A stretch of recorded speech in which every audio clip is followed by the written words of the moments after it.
Side lever nova geração, side lever em metal, com a pintura eletrostática na cor preta.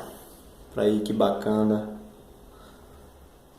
Pintura super resistente. Ficou bem levinho o kit. A plaquinha tem ABS, bem resistente e super leve. Eu vou aproximar a câmera para vocês terem noção como é fácil e rápido montar.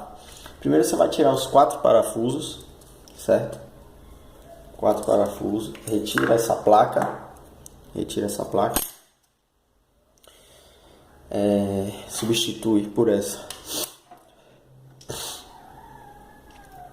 Vamos agora fixar esse quadradinho, bota o parafuso aqui.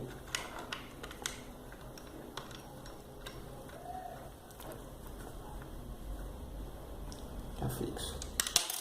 Aí você bota os 2 parafusos. Eu só vou colocar um aqui para vocês entenderem. Depois eu já mando essa peça aqui montada, certo? Vocês vêm aqui.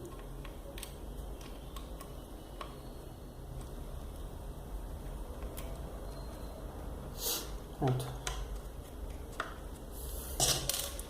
Depois vem, encaixa o pino. Pronto. Está pronto aí, ó.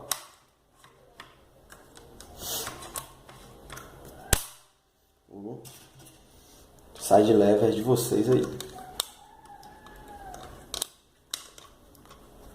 botar agora aqui a plaquinha, certo? Aqui, a mão certa. Encaixou aqui, botou aqui. Já foi. Só botar os 2 parafusos. Tá aí o side lever em metal. Quem quiser, tiver interesse no produto, só entrar em contato aí no e-mail embaixo do vídeo aqui na descrição. Valeu?